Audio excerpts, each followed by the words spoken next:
T-SAT. This is Eshwar Kumar. So ఈ వీడియోలో మనం నేషనల్ కరెంట్ అఫైర్స్ జూలై 2025కి సంబంధించినటువంటి అంశాలను డిస్కస్ చేసుకోబోతూ ఉన్నాం. ఇక్కడ E20 పెట్రోల్కి సంబంధించి న్యూస్లో ఉంది. సో దాని గురించి కొన్ని అంశాలను మనం ఇక్కడ డిస్కస్ చేద్దాం.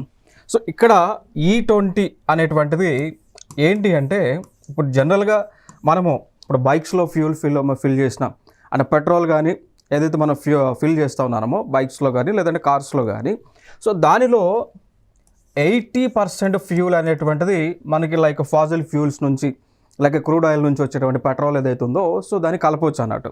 సో అది అంటే ఫాజిల్ ఫ్యూల్స్ నుంచి వచ్చేటువంటిది 80% ఉండొచ్చు.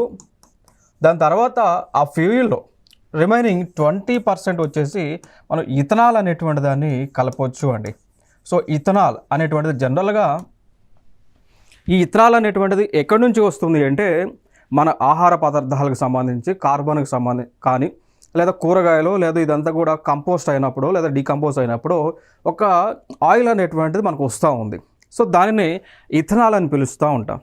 సో గవర్నమెంట్ ఆఫ్ ఇండియా యొక్క పాలసీ ప్రకారము నేషనల్ గ్రీన్ పాలసీ ఏదైతే ఉందో దానికి సంబంధించి లేదా నేషనల్ బయోఫ్యూయల్ పాలసీ 2018కి సంబంధించి గైడ్లైన్స్ ఏంటి అంటే, ఇక మీదట భారతదేశంలో ఉపయోగించేటువంటి ఇంధనం ఏదైతే ఉందో, పెట్రోల్ ఏదైతే ఉందో లేదా ఫ్యూల్స్ ఏవైతే ఉన్నాయో సో వాటిల్లో 80% వరకు ఫాజిల్ ఫ్యూల్ ఉండాలి.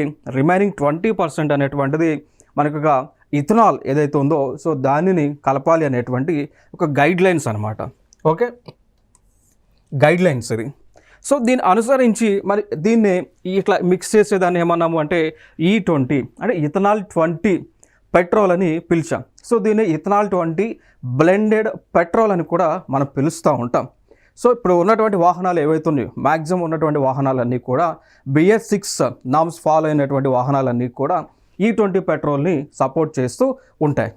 సో దీనిని ఎప్పటిలోపు రీచ్ అవ్వాలి అనేటువంటి టార్గెట్ పెట్టుకున్నారు అంటే 2020కి రీచ్ అవ్వాలి అనేటువంటి టార్గెట్. అంటే ఉన్నటువంటి వాహనాలలో ఏవైతే ఉన్నాయో వాటిలో ఉపయోగించేటువంటి పెట్రోల్లో 80% ఫాజిల్ ఫ్యూల్ ఉండాలి, 20% ఇథనాల్ ఉండాలి. సో అది 2030కి రీచ్ అవ్వాలని టార్గెట్ పెట్టుకుంటే మనము 2025కే దానిని రీచ్ అవ్వడం జరిగింది అండి. అంటే భారతదేశం వ్యాప్తంగా కూడా E20 పెట్రోల్ని 2025కే అందరూ కూడా యూజ్ చేస్తూ ఉన్నారు అనేటువంటిది మనకి ఇక్కడ న్యూస్లో కనిపిస్తూ ఉంది.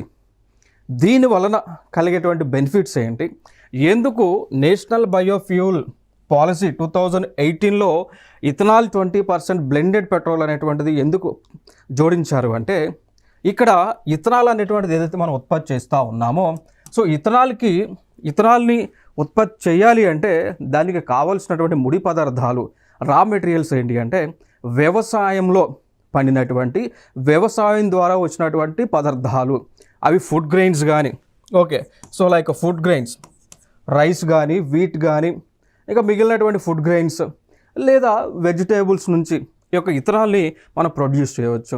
మరి ఈ వెజిటేబుల్స్ లేకపోతే అంటే అవసరం లేనటువంటి ఫుడ్ గ్రెయిన్స్ ఫుడ్ ప్రొడక్ట్స్ ఏవైతే ఉన్నాయో అంటే అవసరం లేనటువంటివి లేదా కుళ్ళిపోవడానికి సిద్ధంగా ఉన్నవి ఏవైతే ఉన్నాయో వాటిని రైతుల దగ్గర నుంచి కొనుక్కోవచ్చు అండి. అంటే ఇండైరెక్ట్గా అంటే లైక్ పాడవడానికి సిద్ధంగా ఉన్నటువంటి పదార్థాలు ఏవైతే ఉన్నాయో ఫుడ్ ప్రొడక్ట్స్ ఏవైతే ఉన్నాయో అవి రైతులు అమ్ముకుంటే రైతులకు ఇన్కమ్ అనేటువంటిది అడిషనల్ ఇన్కమ్ అనేటువంటిది జనరేట్ అవుతుంది కదా. సో దీనివల్ల రెండు బెనిఫిట్స్, ఒకటి ఫార్మర్స్కి ఇన్కమ్ వస్తుంది, రెండు ఏదైతే మనకి అగ్రికల్చర్ ప్రొడ్యూస్ ఏదైతే వేస్ట్ అవుతూ ఉందో దానిని మనం 100% యూస్ చేయగలుగుతూ ఉన్నాం. ఇది రెండవ బెనిఫిట్. ఇంకొక బెనిఫిట్ ఏంటి, ఇథనాల్ అనేటువంటిది ఫ్యూయల్గా యూస్ చేస్తున్నాం కాబట్టి మనము వివిధ దేశాల నుంచి ఏదైతే పెట్రోల్ని క్రూడ్ ఆయిల్ను దిగుమతి చేసుకుంటూ ఉన్నామో ఆ దిగుమతి భారం అనేటువంటిది భారతదేశం పైన తగ్గుతుంది. అదొక మూడవ బెనిఫిట్. అర్థమైందా? సో ఇంపోర్ట్ చేసుకునేటువంటి లేదు, మరి ఇంపోర్ట్ చేసుకోవాల్సినటువంటి అవసరం లేదు. భారతదేశంలోనే ఆల్మోస్ట్ 20% ఇథనాల్ ఇక్కడే దొరుకుతుంది కాబట్టి ఇంపోర్ట్ చేసుకోవట్లేదు. కాబట్టి భారతదేశం యొక్క ఫారెక్స్ రిజర్వ్స్ అంటాం. సో ఈ ఫారెక్స్ రిజర్వ్స్ అనేటువంటివి పెరగడానికి ఇంకొక బెనిఫిట్ ఉంటుంది.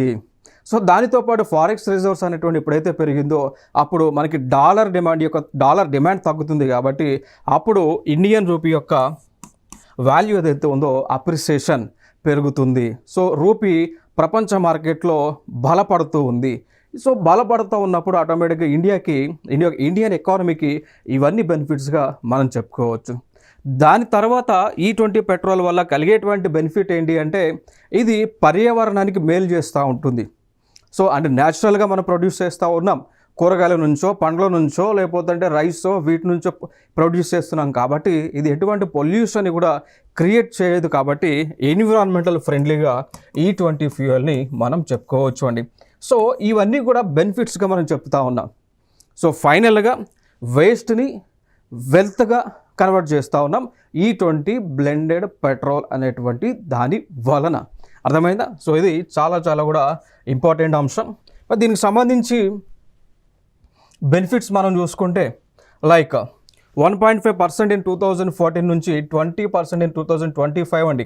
అంటే లైక్ ప్రొడక్షన్ అనేటువంటి గతంలో అంటే 2014లో 1.5% ఉండగా ఇప్పుడు 20%కి అది ఎగబాగటం జరిగింది. అంటే చాలా డెవలప్ అవుతూ ఉంది. దాంతోపాటు దాదాపు ఫారెన్ ఎక్స్చేంజ్ రిజర్వ్స్ మనం 136,000 కోట్ల రూపాయలను మనం ఆదా చేయడం జరిగింది E20 పెట్రోల్ వల్ల. దానితో పాటు రైతులకు దాదాపు 1,18,000 కోట్ల రూపాయలు మనం రైతులకు ఈ యొక్క ప్రొడక్ట్స్ కొనడానికి ఇవ్వడం జరిగింది. కాబట్టి ఇన్ని డబ్బులు రైతులకు మేలు చేకూరింది. కాబట్టి ఇదొక మన ఇంపార్టెంట్ పాలసీగా మనం మాట్లాడుకోవచ్చు. So like group 1 mains point of వ్యూలో ప్రిపేర్ అయ్యేటువంటి వారికి ఈ కాన్సెప్ట్స్ అన్నీ కూడా చాలా ఇంపార్టెంట్. దాంతోపాటు యూపీఎస్సీ సివిల్ సర్వీసెస్ కానీ లైక్ ఎవరైనా ఆప్షనల్స్లో కానీ లేదా జనరల్ స్టడీస్లో కానీ మెయిన్స్లో లేదా ప్రిలిమ్స్ అనలిటికల్ పాయింట్ ఆఫ్ వ్యూలో ఈ కాన్సెప్ట్స్ అన్నీ కూడా మీకు యూజ్ అవుతూ ఉంటాయండి.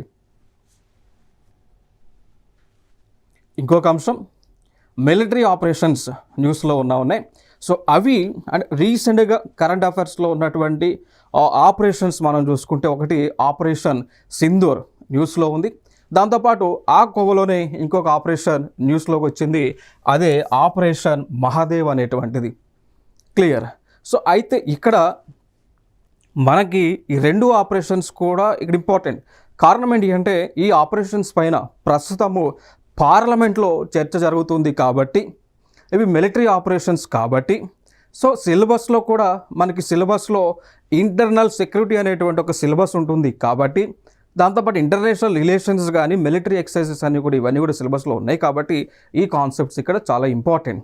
దాని గురించి కొన్ని అంశాలను మనం ఇక్కడ డిస్కస్ చేద్దామండి. సో గతంలో మన భారతదేశానికి చెందినటువంటి ఫల్గమ్ అనేటువంటి ఒక ప్లేస్ పైన ఈ యొక్క తీవ్రవాదులు అటాక్ చేశారు. దానిలో మన భారతీయులు మరణించడం జరిగింది. సో అది ఏప్రిల్ 22న ఫల్గమ్ అనేటువంటి ఒక ప్లేస్లో ఇండియన్స్ ఎవరైతే ఉన్నారో వారిపైన అటాక్ చేస్తే మరణించారు. సో దానికి రిటలేషన్లో భాగంగా త్రివిధ దళాలు ఇండియన్ ఆర్మ్డ్ ఫోర్స్ కానీ ఇండియన్ నేవీ కానీ and Indian armed forces Indian army కానీ నేవీ కానీ ఎయిర్ ఫోర్స్ సో త్రివిధ దళాలు కలిసి ఏకకాలంలో ఈ యొక్క టెర్రరిస్టుల పైన మనం మెరుపు దాడులను చేయటం జరిగింది. ఆ మెరుపు దాడులు చేసినటువంటి కాన్సెప్ట్ అనేటువంటిదే ఈ ఆపరేషన్ సింధూర్ అనేటువంటిది. సో ఈ ఆపరేషన్ సింధూర్ అనేటువంటిది సో ఈ ఫైనల్గా ఈ ఆపరేషన్ సింధూర్ అనేటువంటిది ఏదైతే మనం చెప్తా ఉన్నామో దీని యొక్క ముఖ్య ఉద్దేశం ఏంటి అంటే ఇక్కడ టెర్రరిస్టులు లేకుండా వారిని చేయటం. సో టెర్రరిజాన్ని కంట్రోల్ చేసేటువంటి ఉద్దేశం ఆపరేషన్ సింధూర్. సో ఆ పాయింట్ ఆఫ్ వ్యూలో ఎవరైతే మన భారతదేశం పైన అటాక్ చేశారో ప్రజలపైన అటాక్ చేశారో దానిలో కొంతమంది మిగలటం జరిగింది. ఓకేనా. సో వాళ్ళు కూడా మన ఇన్ఫిల్ట్రేటర్స్ లేదా టెర్రరిస్టులు ఎవరైతే ఉంటారో వారిని కూడా లేకుండా చేసేటువంటి ఉద్దేశంతో లాంచ్ చేసినటువంటి ఇంకొక మిలిటరీ ఆపరేషనే ఆపరేషన్ మహాదేవ్ అండి. ఓకే. సో ఈ ఆపరేషన్ మహాదేవ్ అనేటువంటి దాన్ని మిలిటరీ వారు లాంచ్ చేసి భారత భద్రతా దళాలు లాంచ్ చేసి ఉగ్రవాదులను మట్టుబెట్టడం జరిగింది.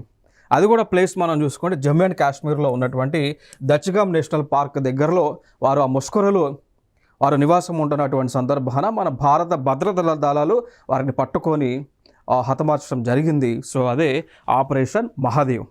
అట్లా ఈ పాయింట్ ఆఫ్ వ్యూలో చాలా ఆపరేషన్స్ కూడా ఉన్నాయి. అంటే రీసెంట్గా మనకు ఒక ఆపరేషన్ పోలో న్యూస్లో కనిపిస్తూ ఉంది. సో ఈ ఆపరేషన్ పోలో అనేటువంటిది కూడా న్యూస్లో కనిపిస్తూ ఉంది అండి. సో ఈ ఆపరేషన్ పోలో జనరల్గా మనం తెలంగాణ మూమెంట్ పాయింట్ ఆఫ్ వ్యూలో తెలంగాణ మూమెంట్లో కూడా మనం చదువుతూ ఉంటాం, తెలంగాణ హిస్టరీ పాయింట్ ఆఫ్ వ్యూలో కూడా చదువుతూ ఉంటాం. సో ఈ ఆపరేషన్ పోల్ అనేటువంటి ద్వారా కేంద్ర ప్రభుత్వము ఒక మిలిటరీ ఆపరేషన్ చేసి సో హైదరాబాద్ సంస్థానం ఏదైతే ఉందో సో దానిని భారతదేశంలో విలీనం చేసుకోవటం జరిగింది. దాని తర్వాత ఇంకొక ఆపరేషన్ మనం చూసుకుంటే ఆపరేషన్ విజయ్ అంట. సో ఆపరేషన్ విజయ్ లాంచ్ చేసి లేదా దీనికి అంటే ఆపరేషన్ విజయ్తో రెండు ఉన్నాయి మనకు ఆపరేషన్స్. ఒకటేమో కార్గిల్కి సంబంధించింది, రెండు లిబరేషన్ ఆఫ్ గోవాకి సంబంధించింది అండి.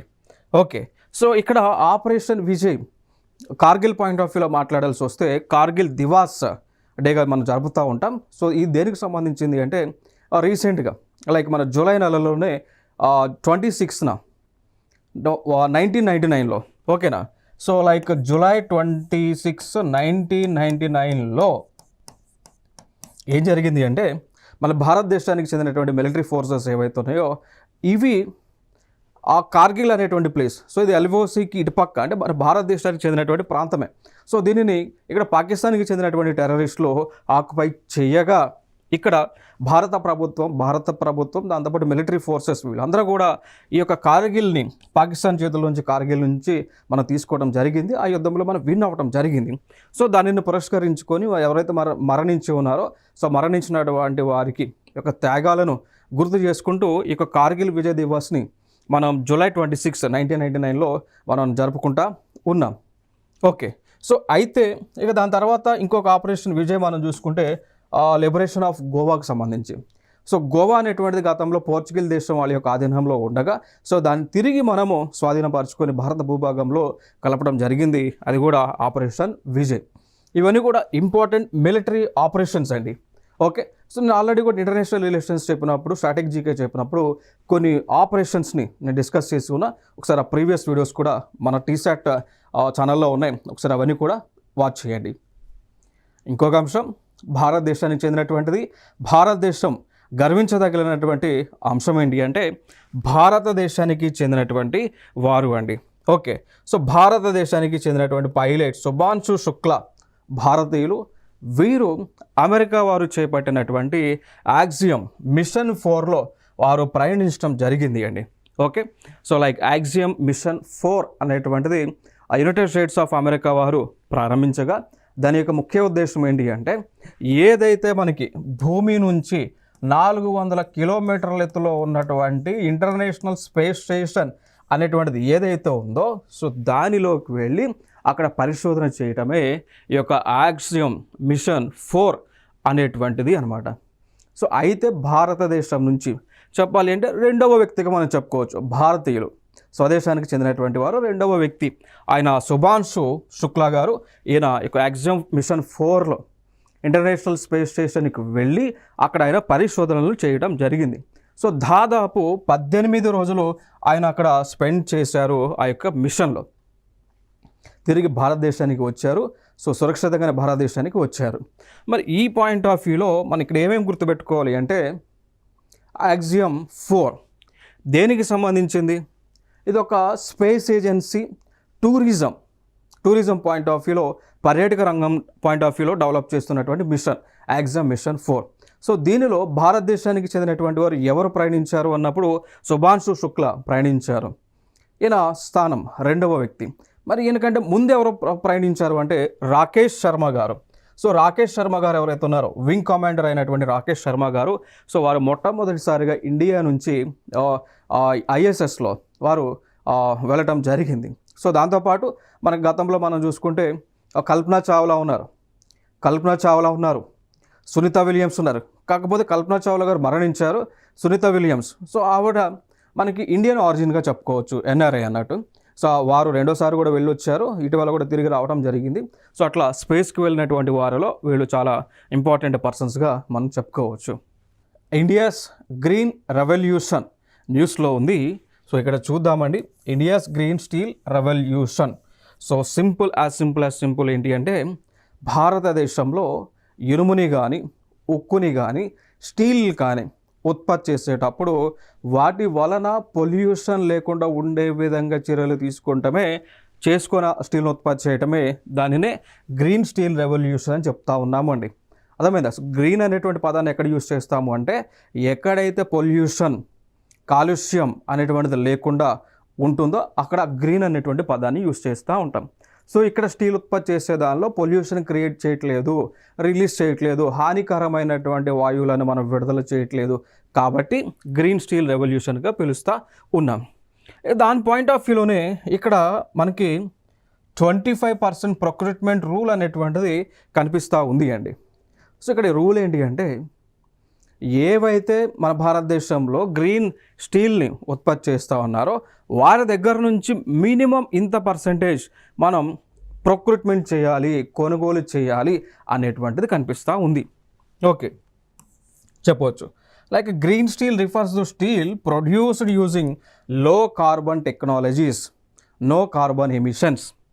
ఓకే, సో అయితే దీనిలో హైడ్రోజన్ ఆధారిత డైరెక్ట్ డిస్పోజ్డ్ ఐరన్ని ప్రొడ్యూస్ చేస్తారు, అంటే హైడ్రోజన్ ఇంధనాన్ని. ఇప్పుడు హైడ్రోజన్ ఇంధనం అనేటువంటిది it is one of the example for no pollution fuel అన్నట్టు. ఓకేనా, సో పొల్యూషన్ లేనటువంటి ఫ్యూల్కి ఎగ్జాంపుల్ గ్రీన్ హైడ్రోజన్. సో దీనిని ఉత్పత్తి చేసి ఇక్కడ స్టీల్ని ఉత్పత్తి చేస్తూ ఉన్నారు. ఓకే, సో ఇక్కడ ఇంకొకటి అంశం ఏం చేస్తారంటే, మనకి ఎలక్ట్రిక్ ఆర్క్ ఫర్నేసెస్ అంటాం. సో మీరు స్టీల్ ఇండస్ట్రీస్కి వెళ్ళినప్పుడు అక్కడ ఫర్నేసెస్లు అనేటువంటి ఉంటాయి. సో చాలా వేడిగా ఉంటుంది అక్కడ. సో వాటిని ఎలక్ట్రిసిటీతో వారు యూస్ చేస్తూ ఉంటారు, దానివల్ల పొల్యూషన్ అనేటువంటిది క్రియేట్ అవ్వదు. ఇన్ జనరల్గా చూసుకుంటే కోల్, సో బొగ్గును ఉపయోగిస్తూ ఉంటారు. ఈ ఫర్నేసెస్లో బొగ్గు అనేటువంటి దాన్ని యూస్ చేయడం వల్ల పొల్యూషన్ వస్తూ ఉంటుంది. ఈ బొగ్గు నుంచి కొన్ని సందర్భాల్లో కొన్ని హానికరమైనటువంటి వాయువులు, nothing but pollutants, so pollution అనేటువంటిది రిలీజ్ అవుతూ ఉంది. లైక్ కార్బన్ మొనాక్సైడ్ అని, కార్బన్ డయాక్సైడ్ అని, సల్ఫర్ డయాక్సైడ్ అని, nitrous oxygen, so nitrogen oxides, dioxides అని, ఇవి చాలా పొల్యూషన్ క్రియేట్ చేసేటువంటివి కోల్ కంబషన్ ద్వారా రిలీజ్ అవుతూ ఉన్నాయి. సో ఇక్కడ ఇన్స్టెడ్ ఆఫ్ కోల్ హైడ్రోజన్ని లేదా ఎలక్ట్రిసిటీని యూస్ చేస్తూ ఉన్నారు కాబట్టి సో ఇవి గ్రీన్ స్టీల్గా మనం చెప్తా ఉన్నాం. ఓకే, నెక్స్ట్ ఇంకొక అంశం ఏంటి అంటే, ఇక్కడ భారత ప్రభుత్వానికి ఒక ఎజెండా ఉంది. ఎజెండా ఏంటి అంటే నెట్ జీరో ఎమిషన్స్ని. ఓకేనా, సో నెట్ జీరో అంటే భారతదేశంలో పొల్యూషన్ లేకుండా ఉండే విధంగా ఉండటానికి నెట్ జీరో ఎమిషన్స్ అనేటువంటి కాన్సెప్ట్ తీసుకొచ్చి దాన్ని 2070కి రీచ్ అవుతాము అనేటువంటి ఒక ఎజెండా పెట్టుకున్నారు అండి.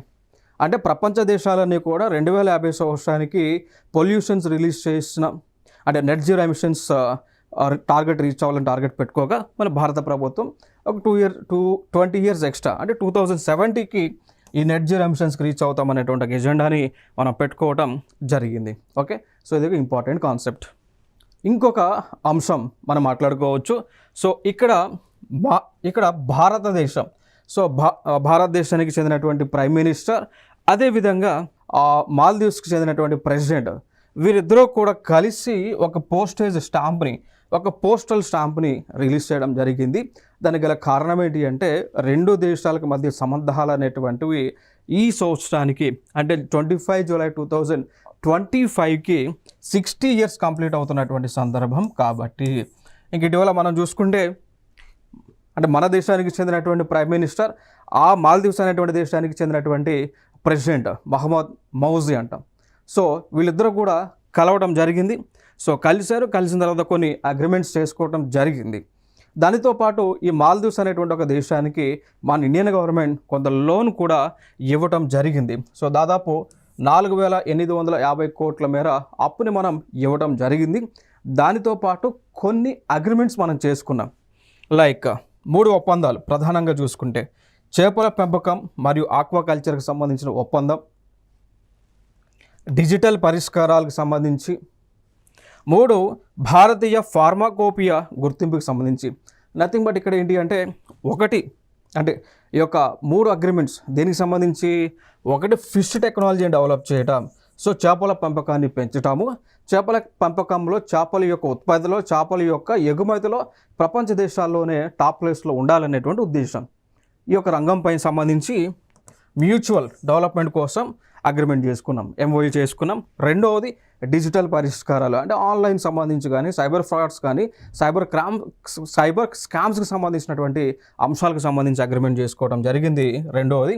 మూడవది మనకి ఏదైతే ఫార్మాస్యూటికల్స్ ఏవైతే ఉన్నాయో, సో ప్రపంచంలోనే ఎక్కువ ఫార్మాస్యూటికల్స్ కంపెనీలు ఉన్నటువంటి దేశం భారతదేశమే.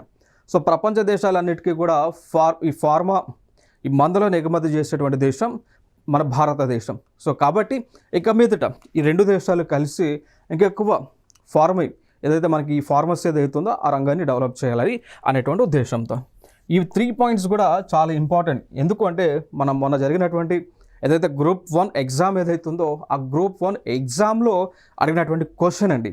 ఏ క్వశ్చన్ అడిగారు అంటే లైక్ రీసెంట్గా మనకు పిఎం గారు ఒక కంట్రీకి పర్యటనకు వెళ్ళినప్పుడు ఆ దేశంతో ఏ రంగాలకు సంబంధించినటువంటి అగ్రిమెంట్స్ చేసుకున్నారు అని అడిగారు. కాబట్టి అక్కడ అడిగారు కాబట్టి ఇక మీదట ఎగ్జామ్స్లో అడగడానికి కూడా ఛాన్స్ ఉంది. కాబట్టి ఈ 3 కూడా చాలా చాలా ఇంపార్టెంట్. ఇంకొక అంశం ఇక్కడ భారతదేశము సికిల్ సెల్ మిషన్ని ప్రారంభించడం జరిగింది. సో దీని పాయింట్ ఆఫ్ వ్యూలో భారత ప్రభుత్వం సికిల్ సెల్ మిషన్ ఏదైతే లాంచ్ చేసిందో ఆ మిషన్ కింద దాదాపు 6 కోట్ల మందికి టెస్టులు చేయడం జరిగింది. సో 6 crore మార్క్ని మనం రీచ్ అయ్యాం.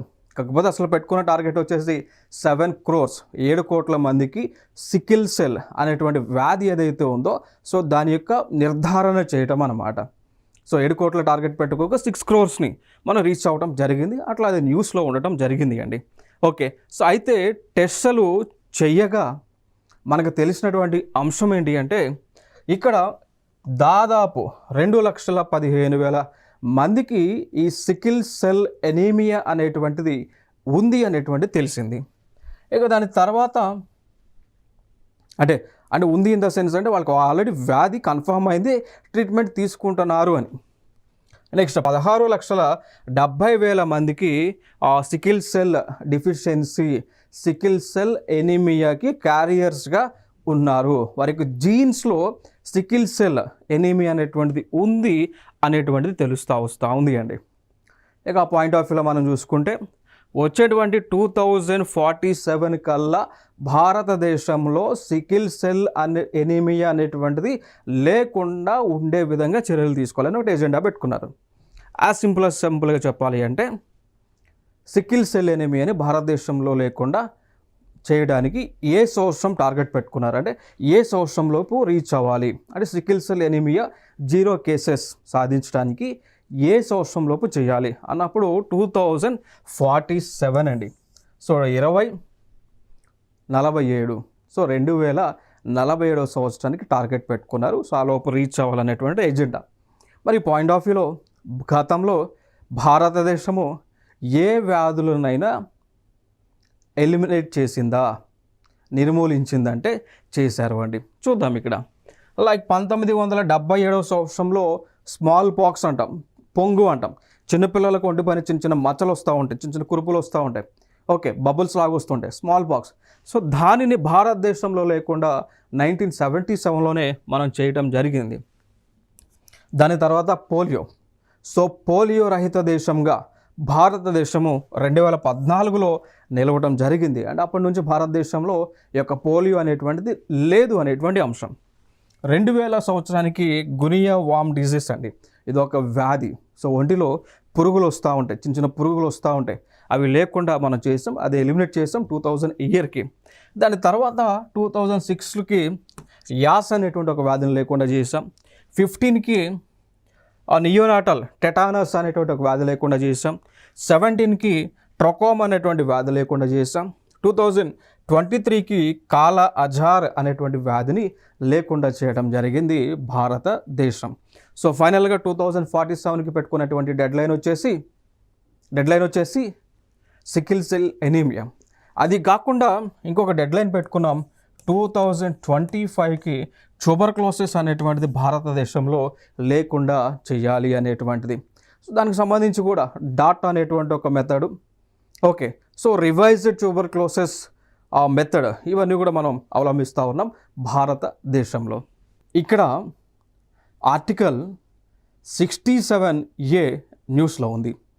కారణం ఏంటి అంటే ఈ ఆర్టికల్ 67A అనేటువంటిది ఏదైతే చెప్తా ఉందో దానిని అనుసరించి భారతదేశంలో ఉన్నటువంటి ఉపరాష్ట్రపతి రాజీనామా చేయొచ్చు. కాబట్టి అట్లా న్యూస్లో ఉంది. సో కారణం ఏంటి అంటే ఇప్పుడు భారతదేశానికి ఉన్నటువంటి ఉపరాష్ట్రపతి జగదీప్ ధన్కర్ గారు ఎవరైతే ఉన్నారో వారు అనేక కారణాల వలన వారు రాజీనామా చేయటం జరిగింది. కాబట్టి ఈ ఆర్టికల్ మనకి న్యూస్లో ఉండటం జరిగింది.